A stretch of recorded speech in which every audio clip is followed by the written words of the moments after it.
Once upon a time, in a village nestled between rolling hills and a sparkling lake, lived a poor family. They were so poor that they didn't even have a pot to cook their meals in. But what they lacked in material possessions, they made up for in love and kindness. The family consisted of a hardworking father, a clever mother, and their 2 children, a boy and a girl. Despite their poverty, they were happy. One day, while gathering firewood, the mother came across a small frog sitting on a tree branch. The frog looked at her with pleading eyes and croaked, "Please, please don't chop me into pieces and eat me."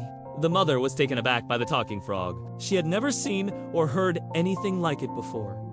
"Why shouldn't I eat you?" the mother asked, still holding the axe. "If you spare my life," the frog replied, "I'll grant you 3 wishes. Anything you desire will become yours."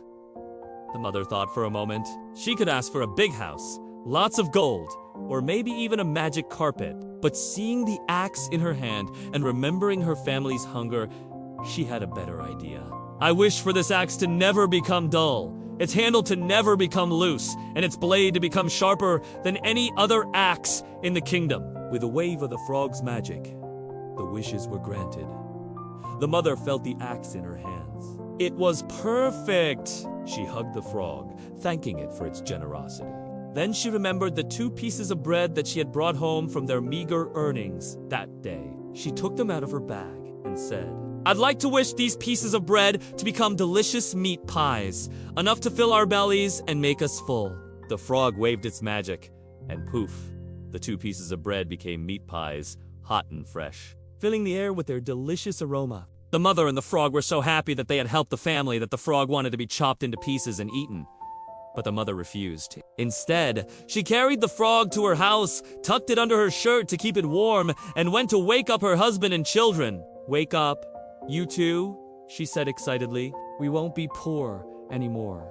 She explained to them about the frog and its magic, and together they made plans to use the axe and the magic frog to improve their lives. The next morning, the father went into the forest with the axe to gather firewood. Every swing of the axe brought down an entire tree.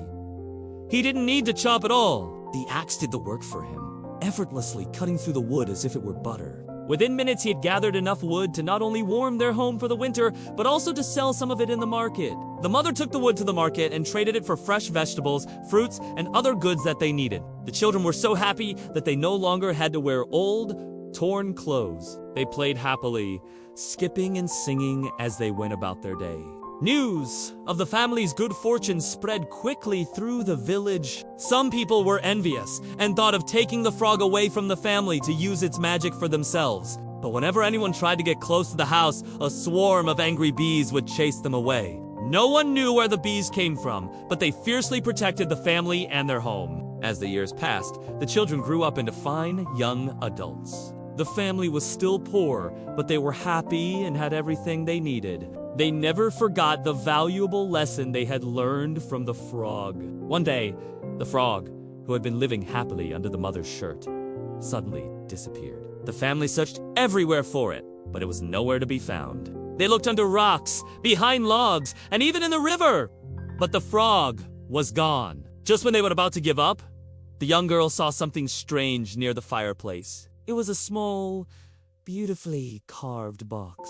She opened it, and inside, to her surprise, she found a brand new axe. The handle was made of pure silver, and the blade sparkled like 1,000 stars. The girl ran to her mother and showed her the axe. The mother took it, held it in her hands, and knew in her heart that this was a gift from the frog, a token of their friendship and a reminder of the happy life they had shared. From that day on, the family used the magical axe, and their lives remained blessed and prosperous. They never forgot the kindness of a simple frog who had changed their lives forever.